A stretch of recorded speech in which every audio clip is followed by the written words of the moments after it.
Hola, ¿cómo están? Bienvenidos a un nuevo video, donde, bueno, seguiremos aquí y terminaremos con los griegos.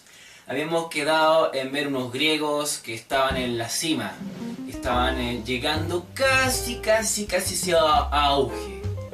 Y ahora nos iba a tocar ver cómo iban a decaer hasta quedar en algo así como una mínima expresión.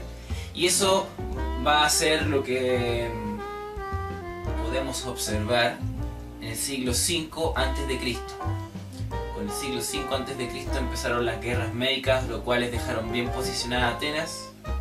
Y después, al final de este siglo, se van a acabar las guerras del Peloponeso, donde tenemos una Atenas conquistada por los espartanos. Pero bueno, para llegar a eso tenemos que revisar todo lo que hay entre medio. Bueno, no todo, pero una pincelada más o menos. Así como para que entiendan por dónde cómo se van armando los senderos y todo el cuento. Bueno, teníamos un siglo V a.C. Teníamos una Atenas que había ganado las guerras médicas, que era la potencia militar, marítima más poderosa, económica, en el sentido comercial, en el sentido industrial, bien posicionada, con una organización política y social bien sólida. La democracia estaba bien solidificada y había creado un grupo de ciudadanos bastante comprometidos militarmente para defender su polis de cualquier ataque extranjero, para velar por ella, trabajar por ella y tener un sentimiento de Hélade, de helenos. Eso fue el siglo V a.C. Con eso empieza, con el esplendor de los griegos. Y este esplendor, o casi en él, aparece un personaje que nos falta por ver en el desarrollo de esta democracia, que se llama Pericles. Aparece en este siglo, lo cual, con Pericles, llegamos a la máxima expresión de la democracia ateniense que podríamos constatar, en la cual prácticamente existía la igualdad de derechos entre los ciudadanos. Digamos que el único marco que tiene la democracia ateniense, la única prohibición, la única limitante en estos momentos y que se empieza a dar con Pericles, es que lo único que hacen democracia son los considerados ciudadanos. Ya hemos dicho quiénes son ciudadanos y quiénes no en los dos videos anteriores. Pericles puede haber hecho muchas cosas. Entre ellas vamos a destacar que antes de Pericles los arcontes y el areópago tenían solamente el poder militar y el poder judicial. Pericles les quita el poder judicial y se lo entrega a las otras magistraturas, quedando solamente los arcontes como jefes militares, jefes del ejército. ¿Ya? Esa sería una. Y otra cosa que vamos a destacar es que Pericles hizo que gradualmente se empezara a pagar un sueldo por cada cargo que uno ocupara en determinadas magistraturas. O sea, yo era, por ejemplo, parte de la Bulé, recibía un sueldo. Yo era parte del Areópago, recibía un sueldo. O sea, se podría decir algo así como una dieta parlamentaria, si ustedes quieren, pero se le empezó a pagar a los funcionarios, a los que ocupaban distintos cargos en las magistraturas. ¿Eso qué permitió? Permitió que, por ejemplo, los ciudadanos de la cuarta clase social, los tetes, pudieran dedicarse a la política hacia el 100% y con ello ganar dinero, vivir de ello y, bueno, de esa forma surgir en la sociedad, de repente hacerse una fortuna gracias a la política. ¿Captan? Y bueno, gracias a esto existieron los políticos profesionales, los que estaban solamente dedicados a la política, porque ya era una forma de ganarse la vida, una nueva forma de ganarse la vida. Este siglo, donde, digamos, parece que en lo político, bueno, brillaba Pericles. Pericles era algo así como el alma de la democracia, la organización política estaba en su apogeo, la organización social también, bueno, esta también era la época, suena muy redundante, pero la época en que la cultura griega también tenía su apogeo, su máxima expresión. O sea, en el fondo la civilización griega está en su mejor momento. porque empezaron a surgir artistas de distintas calañas, genios y otros científicos de buena calaña, aquí los mejores, los que han creado parte de ese legado que nos han dejado los griegos y ha sido transmitido por generaciones hasta nuestros días. En el arte, lo principal que hicieron los griegos fue el teatro. El teatro se inventó primero como una forma de enseñarle a los grupos populares sobre los mitos y leyendas y la parte de la religión griega. Vamos a enseñarle los dioses, el mito de Prometeo, lo de la caja de Pandora, ya, eso. Bueno, pero eso no significa que solamente se hizo eso en el teatro. También aquí se crean las grandes obras, las primeras, de drama, de comedia. Y aquí tenemos para destacar a Eurípides, a Esquilo y Sofocles. Ellos tres, claro que son, no me acuerdo si son solamente drama, pero ellos tres se destacan si queremos nombres así para tener identificación de alguien. Y además de alguien le debe sonar alguno. Creo, no sé. Pero en todo caso, aprender la religión con teatro en vez de estar leyendo el libro yo creo que es más interesante. De todas maneras. Piensen que en ese tiempo no existía la televisión y mucho menos internet y los videos de YouTube. Entonces, la única forma de ver imágenes y todo era a través de pinturas o a través del teatro. El teatro era como el YouTube de esa época, por decirlo de alguna manera. También aquí tenemos la aparición del primer historiador del mundo, Heródoto. El primero que hizo historia en el mundo. De modo que si quisiéramos hacer un periodo de prehistoria, o sea, del tiempo de la humanidad antes de que se hiciera historia en el mundo, sería hasta Heródoto. De Heródoto en adelante es el periodo donde el hombre empezó a hacer historia así a lo largo de la Tierra. Lo recuerdo por nuestras conversaciones sobre lo que era la prehistoria y de que era un concepto errado, un periodo errado de la historia de la humanidad. Pero bueno, es como para que lo vuelvan a tener presente. También hubo grandes avances en la ciencia en esta época. Aquí se destacó, por ejemplo, Hipócrates, el padre de la medicina.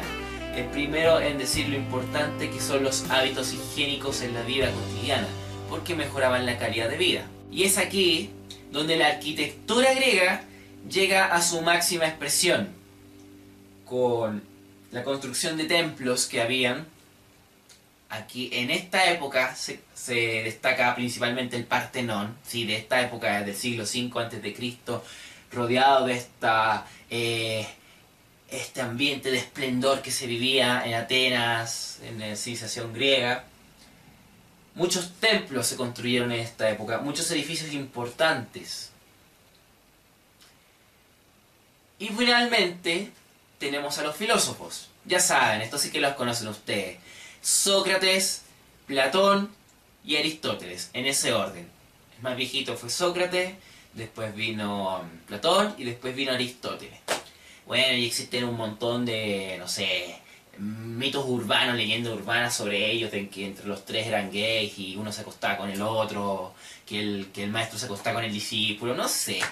La verdad es que eso, no he escuchado en ninguna parte que eso sea históricamente comprobable, es decir, que existan fuentes propiamente tales que hayan hablado de eso.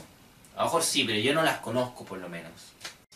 Es aquí cuando una región un poquito más al norte de todo lo que era la Hélade, que se llamaba Macedonia, empieza a comunicarse con el mundo heleno.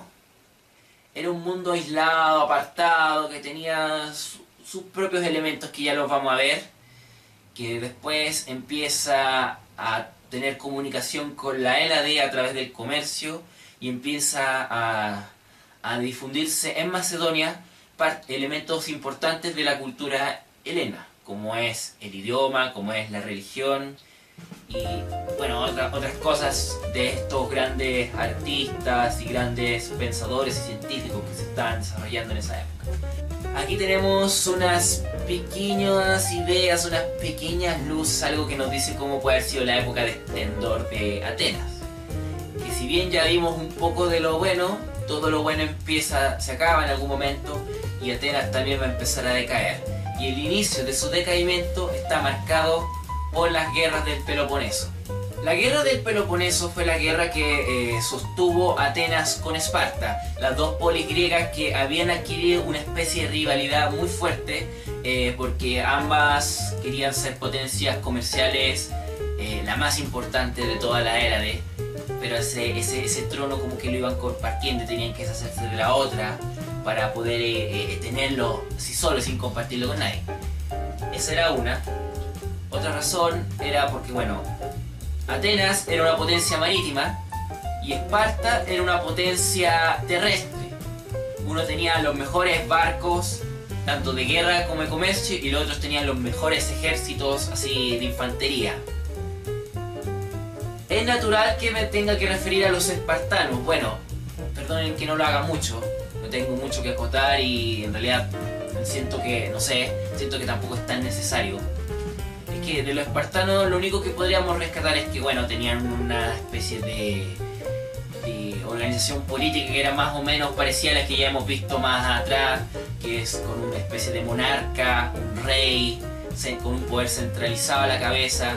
Tenía un grupo de ancianos, de consejeros, y bueno, existía algo como los éforos que también vigilaban un poco ese comportamiento de este grupo de ancianos y del mismo rey. Pero era algo así como entre un poder centralizado, pero con una institución que en cierto sentido lo asesoraba y otro grupo que como que los vigilaba. O sea, como que igual se transitaba hacia algo un poco más abierto, no era solamente un monarca. Bueno, cierto, una aristocracia militar. Bueno, y los espartanos eran guerreros, bien disciplinados, querían ser el ejército más preparado, más disciplinado de toda la Hélade, y lo trataron de lograr. O sea, salieron adelante porque eran el único ejército que le dedicaba tanto tiempo así a su entrenamiento, a conseguir sus armamentos, y bueno, eso yo creo que es todo lo que puedo decir de Esparta. Hay muchas cosas que a lo mejor sí son importantes, pero por ahora voy a resaltar eso. Y bueno, la guerra del Peloponeso se divide en 3 periodos. El primero fueron conflictos que estuvieron de forma sostenida así por 10 años. En esos 10 años, Esparta trataba de atacar con su infantería a Atenas, mientras que Atenas utilizaba toda su fuerza marítima para atacar a Esparta. Y bueno, basta decir que cada uno tenía aliados, entonces atacaban a Esparta directamente o a los aliados espartanos también, ¿ya?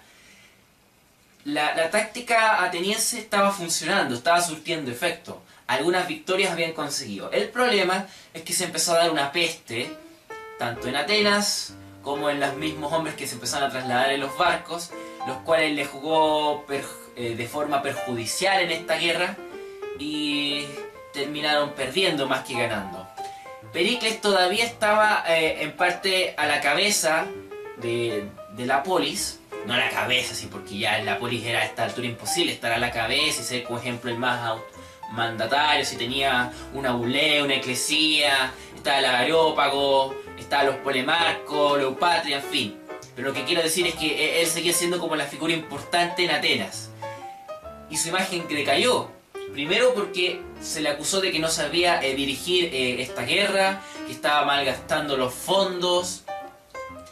Se le acusó de traición. Se estuvo hasta encarcelado y llegó a morir. Llegó a morir porque, para desgracia de él, también fue afectado por la peste. Y así fue como él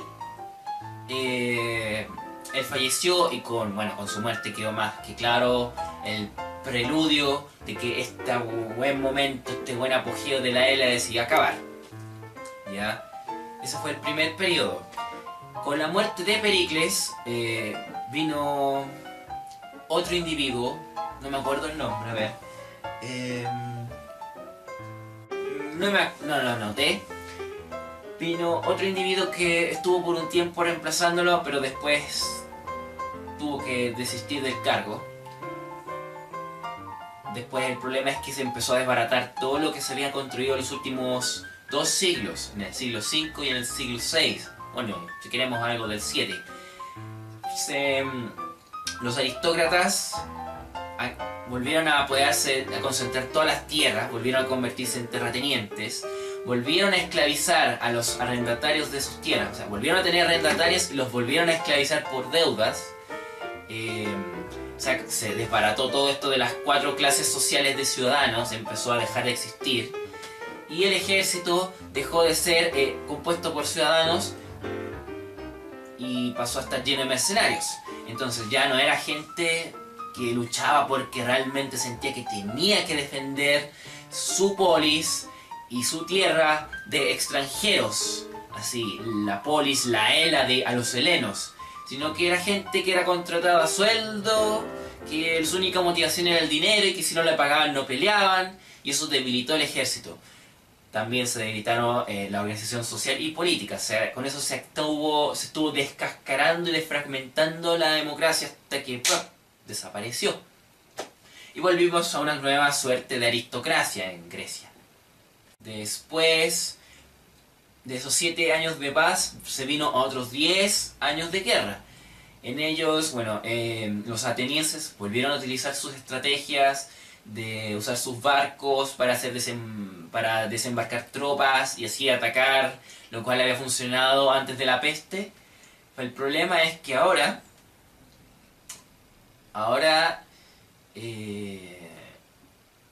los espartanos y sus aliados lograron destruir sus flotas comerciantes, algunas que les traían recursos y otras con las cuales intercambiaban comercio, intercambiaban productos, vendían sus productos, lo cual terminó destruyendo la economía. Y como pasa siempre en toda civilización, en toda guerra, si tú al enemigo le destruyes la economía, lo jodiste. Y así fue como pasó. Se quedaron sin provisiones, sin nada. Los espartanos no les costó nada, fue cuestión de tiempo para llegar a Atenas. Se apoderaron de Atenas, la quemaron, la destruyeron y se quedaron con ella. Y hasta ahí llegó Atenas, con su esplendor y todo. Ahí murió, en ese sentido. No se destruyó la ciudad, pero ahí murió su esplendor en la Hélade. Igual el predominio de Esparta sobre Atenas y sobre la Hélade igual duró poco. Unos conflictos hubo con los persas y después con otros grupos que ya lo mencionamos antes, pero que ahora va a tener mucha relevancia, que son los macedonios. En Macedonia, de repente asume un rey que se llamó Filipo.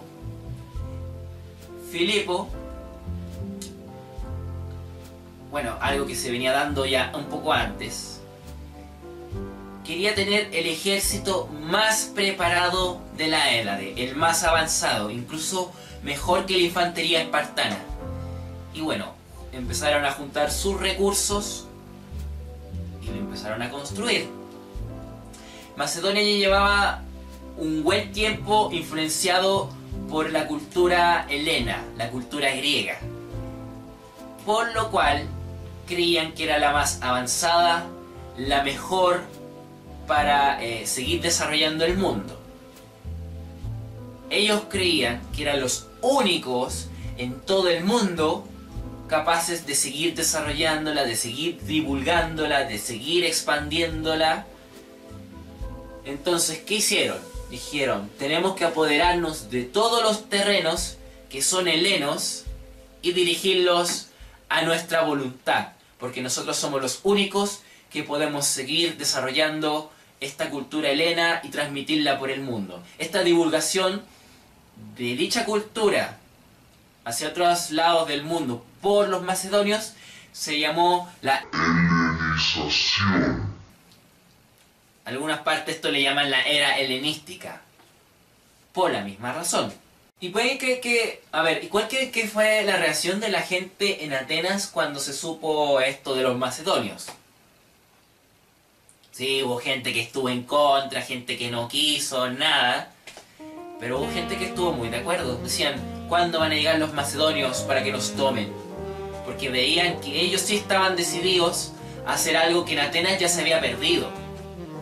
Ser la cabeza de la civilización griega, de los helenos y de su cultura, de su economía, su política, seguir, como tratar de volver a hacer lo que se había perdido ya con la guerra del Peloponeso. Filipo había preparado el ejército, se quedó con la parte de Tracia, que es una región al norte, también más hacia el norte, donde le quitó ciertos intereses económicos a Atenas, y con ello también pudieron preparar su ejército. El problema es que Filipo muere, y después su hijo, llamado Alejandro, después conocido como Alejandro Magno, Alejandro el Grande, significa eso, lo sucede en el trono. Bueno, y si quieren más referencias sobre Alejandro Magno, les voy a dejar un lugar muy interesante para sacarlo. Esta canción de Iron Maiden. ¿Qué?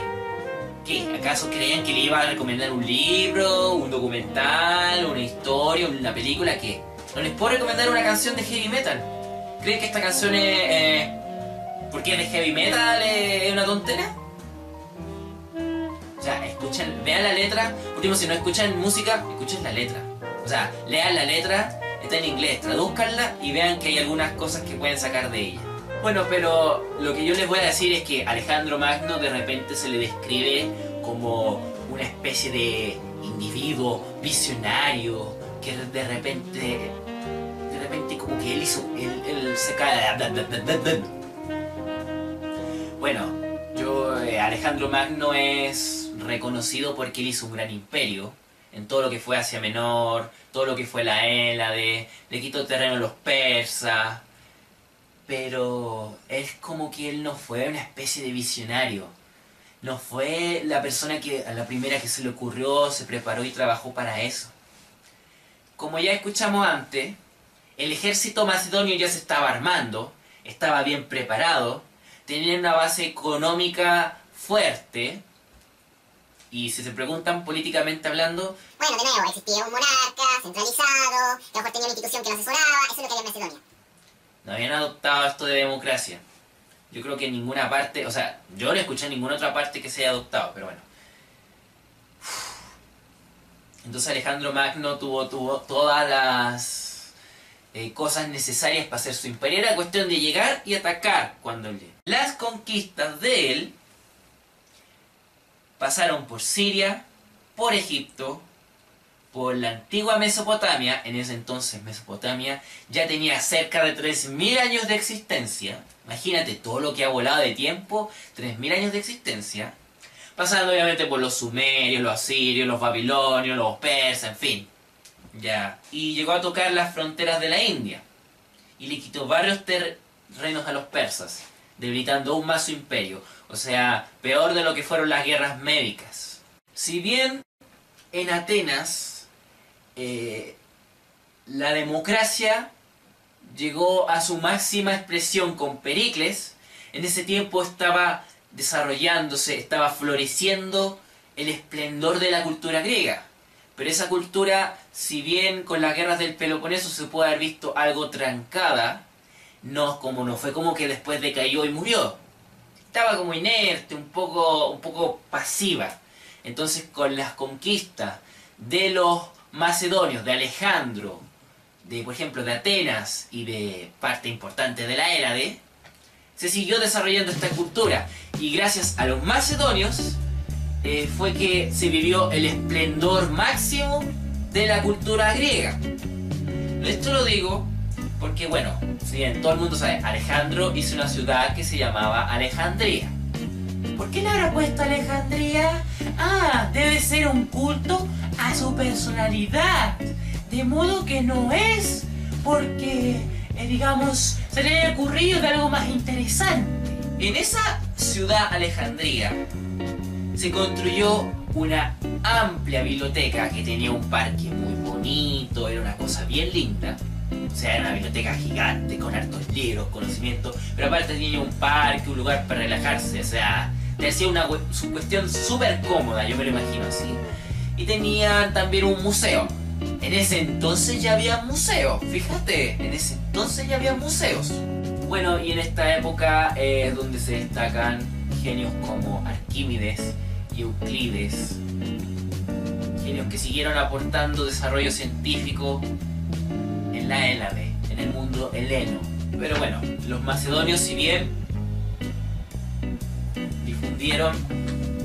difundieron así la cultura helena, por todos los territorios que conquistaron, que fueron amplios, vastos, sirvió también como ruta de tráfico de influencias, así, de influencias que pronto nos iba a traer comercio desde Asia, cosas desde conexiones con la India, conexiones con el Asia más lejana, pueden ser incluso hasta China, si se tienen las comunicaciones correctas, con el Oriente Medio también. De hecho, se cree que todos estos caminos que hicieron los macedonios después le iban a servir a los romanos para traer, para que se divulgaran elementos de otras culturas como la religión cristiana.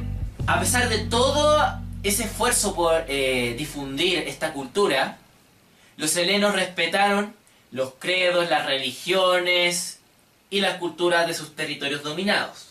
Eso permitió que cuando Alejandro Magno murió de fiebre, murió como a los 10 años de haber armado todo su imperio, y su imperio al poco tiempo se desmembró.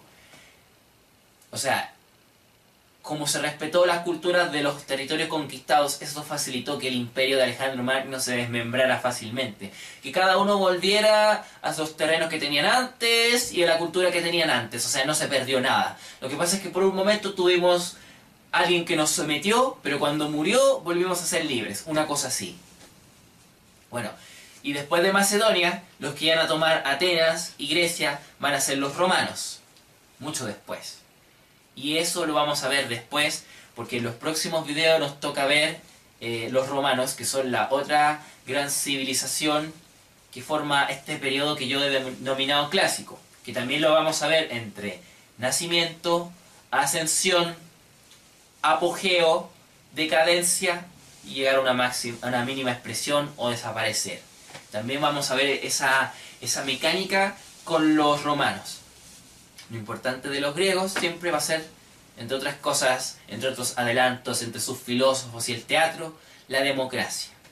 De aquí surgió, muchos siglos después, va a ser deformada con otros pensamientos, con otras necesidades, otras épocas y otros contextos, y llegamos a lo que hoy día es la democracia actual. Bueno, espero que les haya gustado este video. No olviden los comentarios, sugerencias y todas esas cosas de forma respetuosa. Cuídense, que estén bien. Nos vemos. Adiós.